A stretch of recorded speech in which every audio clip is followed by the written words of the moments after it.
Good to go. Hey guys, welcome back. Our opening keynote, Gigi Levy. Gigi Levy Weiss, right? Am I saying it correctly? Yep, you're saying it right. So, fighter pilot, entrepreneur, the professional CEO. He has amazing lectures on CEO online. Check it out. The one in Kamatech, I loved it. He's an amazing investor, and more than all, he's an amazing mensch. Even though he's doing so much and raised so much capital, he always helps wherever needs. In the little time he can find, and he's a very communal guy and invests a lot in also startups that have a network effect but have communities. And today we're going to speak about Gigi's story, because some of you might have not known Gigi, so you have to know a bit of the background of Gigi and what he did until today. A bit we're going to talk about NFX, the fund that he leads with James and Pete, right? Yep. And Morgan just joined us. And okay. Morgan just joined us. So you'll tell us about the fourth partner, because I didn't hear about him yet. And then we're going to talk about a few of the portfolio companies that he invested in and how they had network effects and also community effects. And then we'll have a Q&A. We'll have 15 minutes for you guys we'll put you on stage even if you have a good question, and you can ask live, face-to-face to Gigi. It's not something you get every day. And we block 45 minutes of his precious time, so let's make the best of it. So Gigi, how are you today? I'm very good, thanks. How are you? Where are we catching you? Actually, in my office in Herzliya. So we're kind of partially back to office. So I do half my days from home and half my days from the office. Okay, and tell us a bit about your background. How did you come to the world of startups and network effects? Yeah, so my career, I had the luxury or the pain of basically touching upon all sides of Israeli high tech. On one hand, I founded over the years 6 different companies in various fields, everything from games, companies like Playtika, to all the way to the other extreme, an edge cloud computing marketplace called Ridge. So very different fields. 6 companies. So I was an entrepreneur with all the pains associated with this. I was a manager. So after selling some of my companies or closing some of my companies, I worked both in Amdocs, so in B2B, large software company. I ran one of the divisions. And then I ran a company called 888, an online gaming company, publicly traded. And so not just startup person, but also a manager. And then I turned into an angel. So I saw what it means to invest early on, small checks, and sit with the companies in the trenches. And then eventually I completed my journey to the dark side. So, from entrepreneur to manager to angel to VC, give me your soul now. And I now have, together with 3 amazing partners, a fund called NFX, stands for Network Effects. We will talk about that later, which is basically a run out of Silicon Valley in Israel. It's kind of $500 million fund that invests in seed companies in Silicon Valley in Israel. And so I've seen all of these, all the sides of it. And I think that seeing all the sides gave me a pretty unique perspective as to what it is to be an entrepreneur, what it is to start a company, what it is to scale a company from seeds to finding your product market fit, and then what it is to scale a company from finding your product market fit and getting it to grow, and then eventually what it means to be a big company with thousands of people.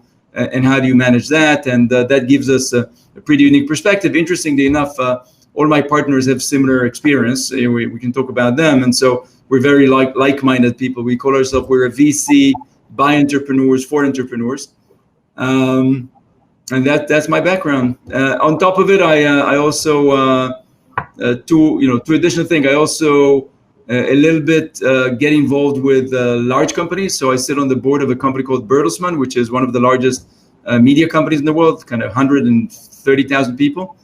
And I also sit on the advisory council of Facebook, which is the complete opposite of that. And maybe the most important thing, I'm involved in quite a few efforts, mostly to close gaps in society in Israel through education. So projects that mostly try to get people to change the status quo through tech education. So we have one project with the ultra-Orthodox community.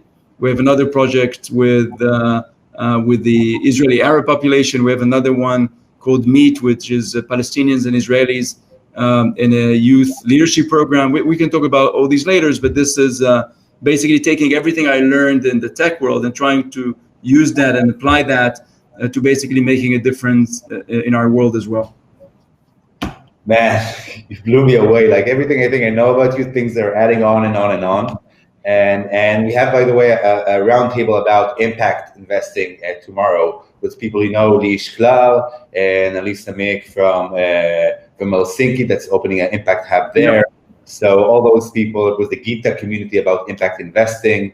Yep. I don't know if you know Eran Sanders, he's a partner in 4VC Valley and now opening a VC that's going to do impact investing in Israeli-Palestinian initiatives. Okay. So if you don't know Eran, I'll do the connection later. But just a lot of guests here from that world that are also, their audience here in this talk is slowly growing. We just started the day and already I see it like exponentially growth.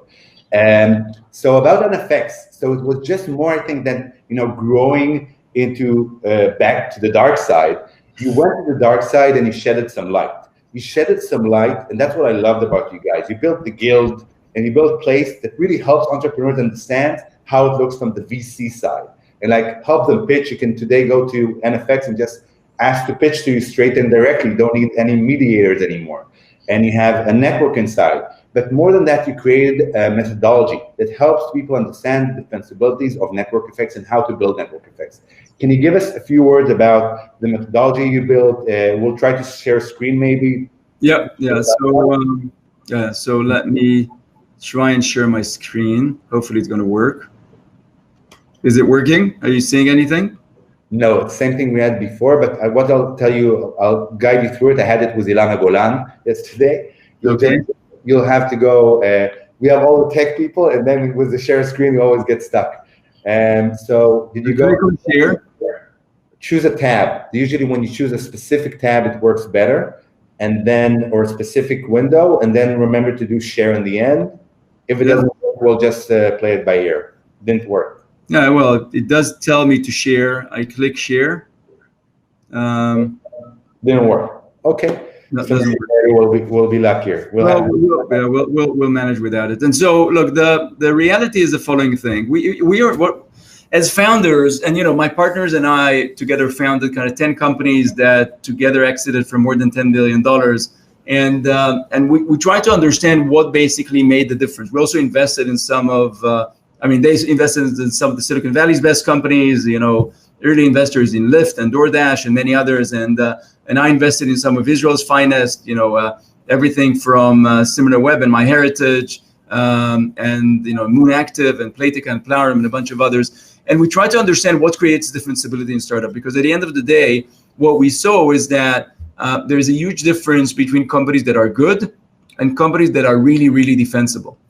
And when doing this, we found that there are basically 5 core defensibilities in the world of business, and they're pretty obvious. It's nothing that you wouldn't think. The first one is brand. So if you're a Coca-Cola, then you're Coca-Cola. Or if you're Apple, then every product you put out, you've got a community that loves the brand, and they will try the product. Sadly, it's very difficult for a startup to come and say, "Hey, I want to have a huge brand in day one." Just difficult. Some people do a great job, like a Lemonade that chose such a great brand that the brand uplifts them, but they didn't succeed because of the brand. The next one is something called scale. So when you're Walmart and you basically kill all your suppliers for the best prices, and then you can give your customers the best prices, and that makes your product better. That's great, but again, as a startup, it's very difficult to start like that. The next one is embedding. Embedding is when you're Oracle and somebody puts your database inside, and that's it. That's the end of it. Nobody's going to ever take it out. You try to take it out, you need to rip your heart out first. And again, it's very difficult for startups to be embedded into things, because at the beginning, nobody wants to let them be embedded. And the last one that used to work in the past, but no, it doesn't really work anymore, is IP. Meaning that I have a patent on something, but today in today's software world, especially in the areas where we invest, IP is not going to be very meaningful. And so the last defensibility is something called network effect. And network effect is basically that phenomena where every user that joins a network, that joins a product, gets huge value from the people that are already in the product, and also add some value by joining. The easiest one to understand is, let's think about Facebook. So tomorrow, somebody would open a better Facebook with a better UX and more nice features, but nobody would come because all my friends are already there, all my network is already there. And why would I come if I already get the value from all the users there? I come to an empty place. And some companies small companies like Google tried that, and that didn't work because the network effect was already there. Another example is marketplaces. So think about eBay, which is not really a great product today, but it's still very sustainable. Why is it sustainable? Because if I want to sell something, then most of the buyers are there still. And so I'd rather advertise there than in another place that is maybe more beautiful, but it doesn't have the buyers. And if I'm a buyer and I want to buy something, then maybe there are nicer places. But if I want to buy something secondhand, then I know that all the sellers are there. And the same thing applies for Uber and Lyft or Get, where you've got all the drivers on one hand and you've got all the passengers on the other one. And so every marketplace, and the marketplace is also the App Store, right? Why do I develop for the App Store? Because all the customers of Apple are there. And why do the customers come to the App Store and not to another store? Because that's where all the games are or all the apps are. And so these network effects are the very inherent defensibility of the internet. They were not really possible before that. The first time, by the way, it was mentioned, which is really a funny thing, is that around 1919, I think, in the annual report of the Bell Phone Company, they write this really nice sentence that says, we're happy to report to our shareholders that we're seeing an interesting phenomena where customers prefer to join our phone network and not the competing new phone networks because the people they want to talk to are already on our network. And so when there's no compatibility between the networks, the fact that you already have people means that the next person that's going to come in, there's no point for them to go to the new network if everybody's already here. And that's where it started. And what we've done is that we basically, when we started thinking about systematic investing and how do we want to invest, we started thinking about what are really what's really happening. And so we took more than 400 companies that reached more than $1 billion valuation. And the day we started looking at it is we made the cutoff at 1994 because that's where the internet basically popped into our lives in a massive way. And we said, let's look at the value that got created for companies after the internet, and let's see what's happening. And what we found out is that from around 400 companies, around 70% of the value that was created came from companies with network effect. So 70% of the market cap or the exit value of these companies came from companies with network effect, although less than 20% of all startups we saw had network effects in them. And that kind of blew our mind. We said, well, if we know that only 20% have network effect, but that 70% of the outcomes are network effect based, why would you want to invest anywhere else? And then we started looking at all the companies we like, right? And so, all the companies I'm going to say now are network effect companies. Facebook, eBay, WhatsApp, PayPal, Instagram, Skype, Twitter, Airbnb, Tencent, TripAdvisor, Booking.com, Trulia, Craigslist, LinkedIn, Dropbox, Lending Club, Alibaba, Uber, but also in the B2B, GitHub, DocuSign, Salesforce, Bloomberg, Slack. All of these are network effect-based companies. And I can explain each one of them. And so basically, not only is it 70% of the value, but it's also the companies that we love. It's also the companies that when we look at whether they're going to be defensible and sustainable, it looks as if they will, because they have this strong network effects thing that makes them defensible. And so we decided that we're going to dedicate our fund to network effect. We even called it NFX, which stands for network effect. And while not all the companies we invested in are pure marketplaces or network, our focus basically is on creating an investment thesis around that. Now, to do that, we started mapping what is network effects and what do we count as network effects. And one of the biggest mistakes, for example, that people make is that they think that viral effects are network effects. So for example, when you go and play Candy Crush and you're out of lives, and then the game tells you can either pay $1 or you can send 5 invites, that's not a network effect. It's not a network effect because while it's a viral effect, it basically creates for me an incentive to spam my friends with invites, which is great. It worked for them, and I have nothing against it. It's not a network effect because it doesn't make the product better for me as more people join. It just gives me money, just gives me coins. And giving me coins is great, but it's not really a network effect. So, we're trying to differentiate between network effect and viral effect. And we're trying to understand how can we basically create a framework that tells us how much network effect each business has. And the one thing to remember as one statement is to ask yourself the question, does every new user make it better for the other users? That is the big question. And in places where the answer is yes, you're going to get the network effect defensibility. And in places where the answer is no, you're probably not going to get it. Now, not all network effects are made the same. And we basically mapped around 13 of them. We just announced another one, which is around scaling network effect. You want me to share my screen and maybe because I got the slide about the network effect. Yeah, sure. You can do that. That's gonna. Let's see how it will work. Can you see the network effects now on the screen? Yeah. And so what we've done is we basically mapped all these network effects, and we told ourselves that every company that we look at, we're going to try and put them on these. Now, the rules of these network effects is that the more you are in the center, the stronger it is. And so the first one, which is the physical one, we hardly see that anymore. But the physical one is like the phone network that we spoke about before. Okay, or so WeWork maybe, because WeWork, they have when I opened WeWork Beersheba, my pitch was, listen, if you come to my WeWork in Beersheba, you can go and sit in Tel Aviv, and you can go and sit in New York. Yes, but that's not a physical connection. That's just creating, But the physical network effect is the strongest, but we hardly see that we hardly see that anymore in tech. The protocol network effect is an interesting one because that is, for example, the fax machine, or the VHS tapes back then, or the video codecs, right? And that basically, it's difficult to build huge companies out of them because many times they're basically end up being standards rather than businesses.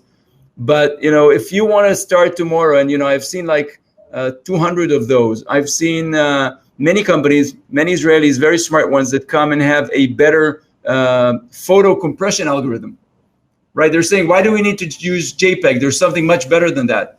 But it doesn't matter because as long as other computers will not open your format, there's really no value in this.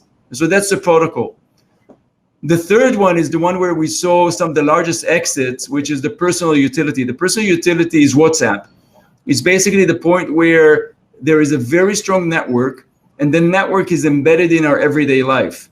It is part of our personal utility, and that one is basically, some of it is very is core to the way we live our lives, like SMS. It's a personal utility. Again, people don't make a lot of money out of it because it turned out to be a standard that everybody can implement in their systems. But WhatsApp created a multi-billion-dollar company out of it. Telegram is like that. Most of the messaging apps are like that. And then most of the Chinese mega apps are personal utility apps. Then the next one on top of it is personal, and personal is basically Facebook. And then we go on and on and on. And then there's a bunch of those that people don't really think about that much. So for example, there's one that is the Asymptotic Marketplace. The Asymptotic Marketplace is, for example, Uber and Lyft. It's asymptotic because essentially, usually when you increase density in the marketplace, it becomes stronger and stronger. So when you think about eBay, the more sellers there are, the stronger it's going to be for the buyers. The more buyers there are, the stronger it's going to be for the sellers.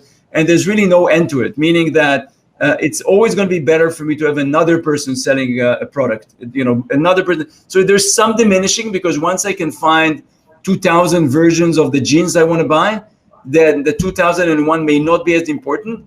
But because at the end of the day, there's a long tail of products, it still adds value. And what we've seen in Uber and Lyft, for example, is that at a certain point, and that certain point is the density of around 3 minutes per car, meaning to get a car in 3 minutes, getting you higher density than this doesn't change much. Meaning that if I know that I'm usually getting a car in 3 minutes, then getting a car in 2 minutes is not a winning value proposition. Because at the end of the day, I start booking it before I go out of the office or before I go from, down from the apartment. And so it really stops being material, which is why these companies have limited defensibility, because if tomorrow somebody's going to come and also offer 3 minutes, then I'm going to look. And what Uber and Lyft see is that there's really very low loyalty, because I try Uber. If there's no Uber, I try Lyft. If there's no Lyft, I'll try something else. I don't really care that much. And so, that's why they're trying to move to other defensibilities. There's something called the data network effect, which is many of the AI companies have that. It basically means that I have unique data. So the more customers I get, the more data I get. And as I get more customers and more data, my algorithms end up being better. And as my algorithms end up being getting better, I end up being better for the next customer. And so it's a network effect. It's that flywheel again, but around data. And we've seen many companies around that. The classic one is maybe Move It, right? Move It is a crazy data network effect, because each one of us is contributing data to Move It. And as we're contributing data, the product becomes better for others. And so, we're and Waze, of course, had that before on traffic, right? Each one of us using the platform makes it better for everybody else. And the fact that everybody's using it make it better for us. And it's all around the data. And in data network effect, for example, there's a huge difference between data network effect that is real-time data versus data network effect that is not real-time data. So the AI companies that just need essentially a data set to get trained, and it's not real-time, and you can buy that data set, that's one level of defensibility. But Move It, where you need to know whether the bus is arriving in 2 minutes or 5 minutes, that is real-time data network effect. It's tougher to gather. You need more nodes in the network for that. But once you have it, it's a lot more defensible. The next one is something called tech performance.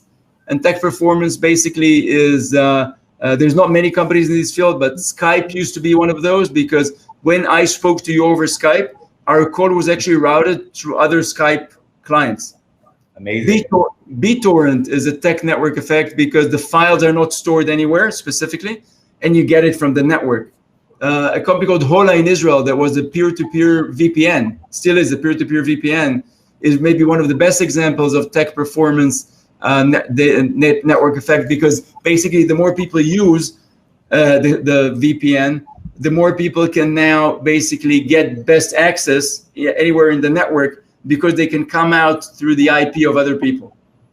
And so that's that. And then the last layer that we have around it is the layer that we call the software layer, which are things that are not necessarily pure network effect, but they have similar elements. So one of it, for example, is language. So when you start saying, I'm going to Uber it, or I'm going to Google it, of course, that creates a data network effect. There's the bandwagon one, which is when everybody starts using something, then you're starting to use it as well. We added recently one that we call the training network effect, which is once you start getting people learning your product, learning how to work on your product, that's especially true in B2B, then that becomes suddenly a network effect of its own. The example could be Wix. Once website builders, the people that actually provide service in website building, got used to working on Wix, they're going to push the product onwards because it's easier for them to do it. The example in the United States, an easy one is Intuit, the accounting software. Once basically everybody that goes out of accounting school in the United States get their training because they learn on the Intuit software, it's very difficult for them to move elsewhere. So they would recommend that software to everybody else, right? And so, yeah. So these are the network effects, and basically every company that we're looking at, we're mapping where they could be on that network effect and how can they navigate that map to basically create the best and most defensible company ever. Man, amazing. It's just so informative. And if people are like that, the speed, it's so many stuff. Let's try to connect it to our world a bit and then go to an example. Sure. Like you were talking about, by the way, a brand and having a community of followers, that's one defensibility. But community is also a brand, something that's part of a brand, but community can be something part of the network effect. How do you define, by the way, the word community, and how do you see that related to different network effects? Yeah, so I think that there are some inherent network effects that have been in human society for ages that are strong because of that. So, if we look at the belief network effect, clearly religion falls there, right? That is a strong network effect. If we look at the monetary system is a network effect. The monetary system is basically a means of exchange that's based on beliefs, because we believe that it has value, right? It's a piece of paper. If we go to the jungle, we can't do anything with it, but we believe it has value. And it requires network effect, because if other people will not have the same belief and will not use it, then our money will be useless. And so the monetary system is a network effect. Similarly, all human communities are essentially networks. And so when we think about, and some people understand it better than others. So, maybe the best examples over the years have been the alumni networks of the MBAs, right? They basically productize their network, right? When you think about going to Harvard or Stanford or somewhere else, they basically tell you one of the biggest advantages you're going to get out of it is that you're going to be part of the network.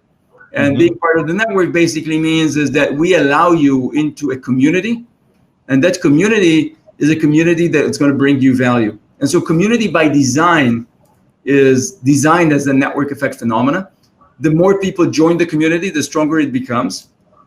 Clearly, like any network effect, it requires careful balancing.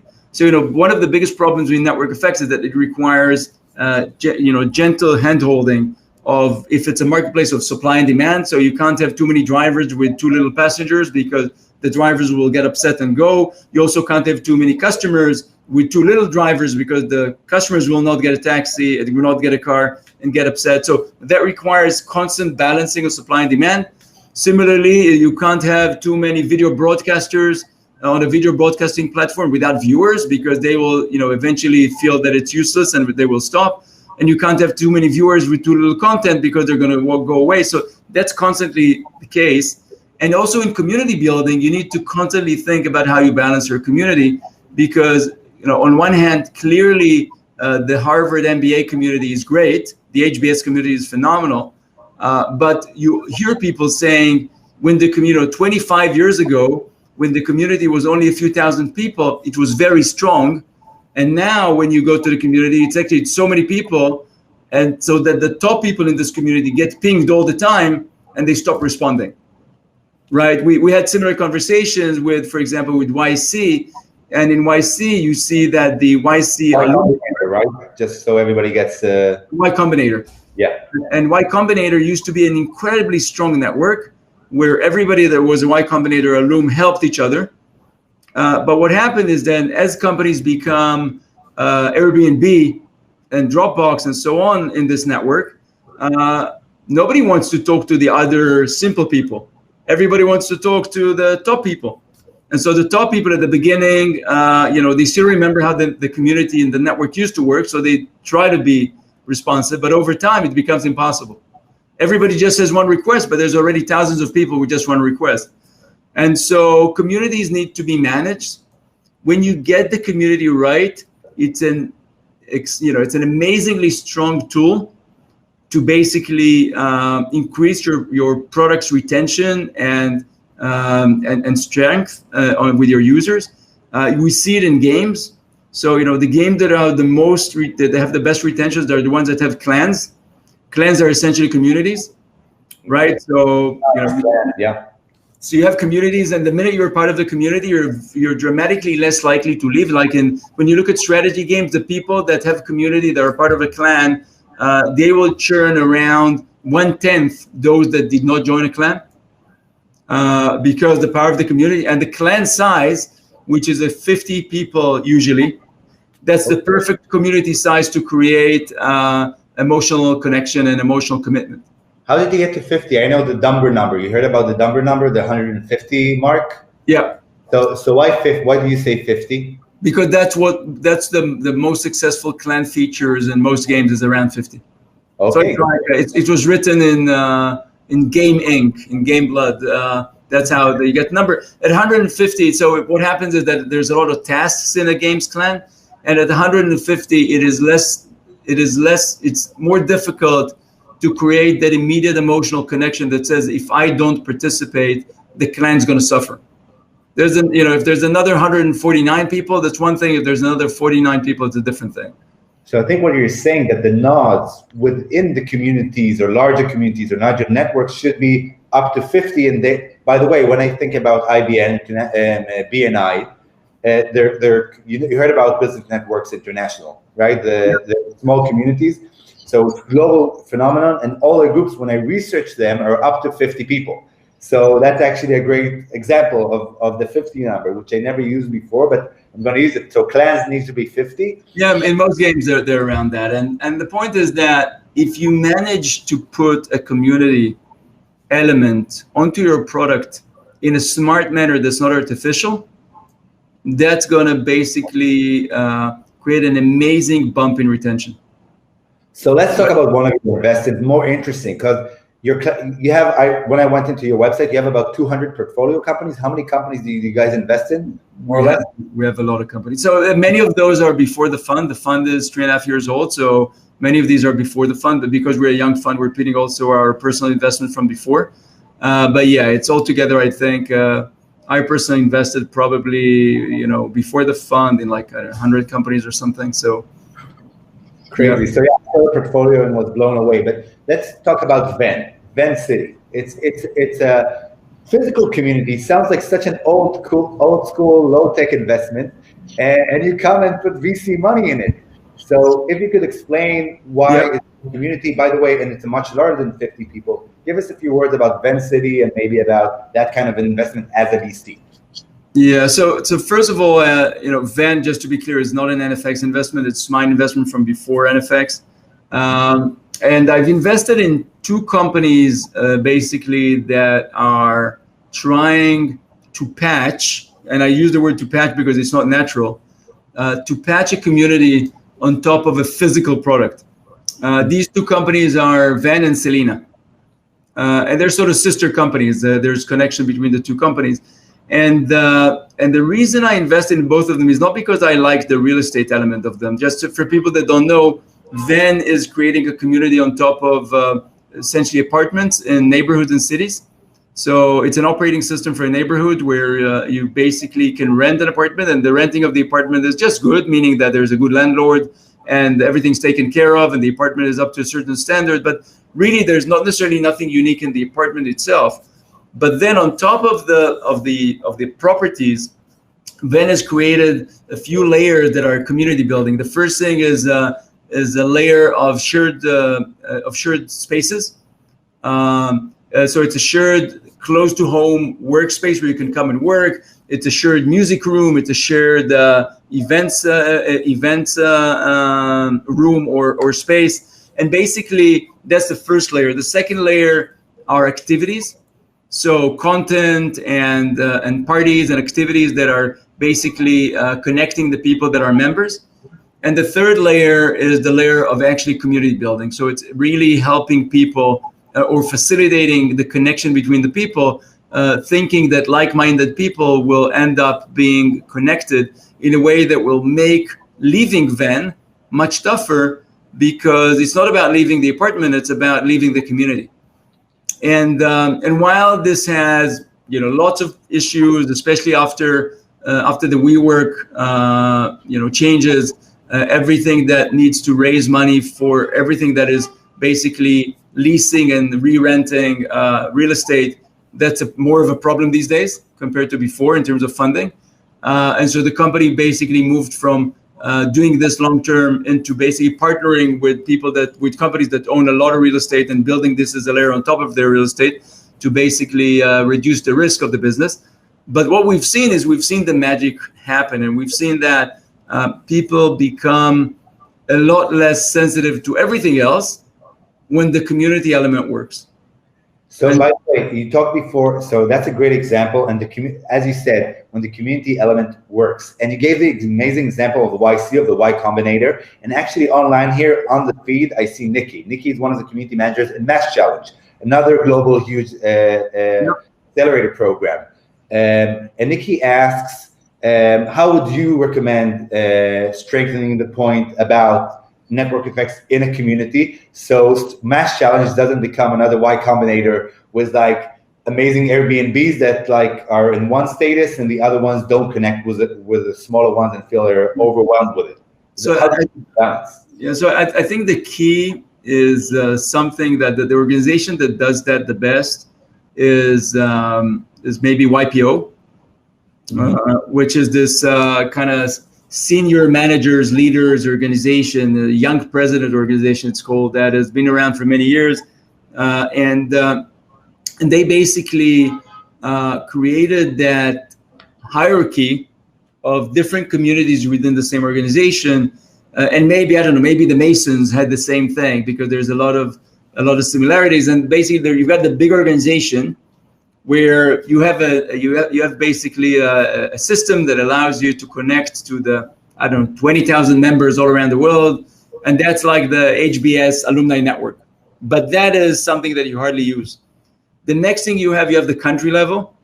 And so there would be events that would be at the country level. Now, in the United States, of course, an event at the country level could be a few thousand people. In Israel, the country level could be 40 or 50 people. Then you have the chapter level. The chapter level is essentially per city, or in large cities could be more than one. But the chapter is usually limited to kind of 40, 50 people. Again, that magic number where everybody knows each other, everybody knows each other's spouses. There's events, there's activities. It's a mixture of business and pleasure, and that level. And then, in order to ensure that there is also a deeper connection, there is something called the forum, and every chapter will have a few of these forums, and the forums are smaller groups of up to 10 people that meet and talk about the most secretive and confidential things under a very strong confidentiality layer, and they become like the advisory board of each other. Great. And so let's add Mickey for a second, just to say hello and say if he has a follow-up on this. Let's see, it's a really cool feature to have the people from crowd on stage. Hey, Nikki. Hi, thanks very much. Again, Mike, thank you for organizing, and Gigi, thank you for addressing it. So I just want to, maybe I'll try to reflect back some of what you said to make sure I got it, and that others did too. So again, right, the question, just to rephrase it for myself and others, was, right, a lot of what you spoke about and what you showed on the slide is how startups would think about working it into a product. And a lot of where you described companies that had a strong network effect are things that already exist. And what I'm thinking about are, for those of us that already are working in it, whether it's accelerators and incubators, whether it's, co-working spaces or startup or companies that have, users where there's a product community, and then, they're not yet Facebook or YPO or institutions that have those, that already have, managed to get the network effect. How do you start working on it, right? Because it sounds like network effects are often a result of having already built a strong product or something like that. Well, so that's the point. That network effects could either be added on top of something. So, for example, if we took the clans element in a game, most games don't start with clans because there's no point of starting with a clan before your core game works. And so what most games have is that they start with the game, and then when the game becomes successful, they start adding additional layers, meta games, and so on. And then one of the things they add, usually very far down the line, because you need to have enough density to make the clan work, then they had the clans. And so one way is to basically say, I'm going to deal with my core product, and I'm going to make that work, and I'm going to find my product market fit, and then I'm going to patch on top of it network effect. That's one way. That is, we think, is the wrong way in most cases when you start a company, because if you don't do that early on, you take the risk that it's going to be artificially patched on top of it. And so the way we think about it is, how do you take any product that you have and you turn it from a single player as in no network effect, I bring value to myself. How do I turn it into a multiplayer where the value of other people using the product adds value to me, and vice versa? Now, some cases it's not going to work. If you are, I don't know, a SaaS, a SaaS piece of software that basically allows me, I don't know, to send invoices, then maybe that on its own, I can make invoices. That's easy. But if I think about it, then why don't I also invite the receiver of the invoice to the system so that they can basically start taking care of their account receivables in the system, so that when I issued an invoice to you, or whatever, when you issued an invoice to me, I now have it. You have an interest for me to use it because you see it where it sits in my system. I have an interest for you to use it because it makes things simple. Suddenly, I may invite other people to use the system, and so on and so on. And so when you think about turning this SaaS software into a network, okay, we recently had in Israel Melio that raised like $150 million for a B2B SMB payment network. Okay, they could also say we're not a network, we're just allowing you to make a transfer. It's a single player thing. Use us for the transfer instead of something else. But no, they came and said, we want to create a network, and the power of that business is just a network. And so in every product you're building, you need to ask yourself, how do I bake in the network? How do I bake in the network effect early on? And in many cases, it changes your entire product thinking. And I run into businesses many times that I sit with and I try to help. And at a certain point, I tell them, look, if you want, what you've built can get here. If you want this to be able to touch the stars, you need to completely change your thinking about what it's all about. And it's not about this feature. It's about the network. It's about the defensibility. It's about the value that you get from the other nodes. And then their eyes open and they're like, bummer, we should have known that a year ago, because there was really no reason not to build it from scratch like that. It would have been the same in building, but we would have gained the network already. And so, yes, we think that sometimes you can patch it on. We've seen this happen. So for example, Salesforce didn't start as a network effect business, but then they started adding things like the app exchange, where you can get apps that are connected on top of it. And basically they're growing their capabilities dramatically by allowing other people to build on it. So they added network effects defensibility on top of it. The iPhone didn't start as a network effect thing. It started as a closed system. So is the difference just whether or not it was ab initio, meaning like if it was from the start planned to be with a network effect, or whether it last question, because we need to wrap up. So just the last question, and then we'll wrap up. I don't think that the question is whether it's from the start or not. I think that in some cases, not thinking about it from the start is not going to be a big issue. In other cases, this may end up preventing you from getting this to be fully integrated into your product. And so you're losing a lot of the value of the community and the network effect. So listen, we have only 45 minutes with Gigi. And I know when he talks about time, he's very specific about this time. He said it'll be online 1 minute before the event. It was 1 minute straight. And we need to listen to his other engagements. So he comes back to another summit and other events we invite him. So Gigi, thank you so much for your time and your wisdom and helping and doing such an amazing impact, not just for amazing startup companies, but impact companies around the world.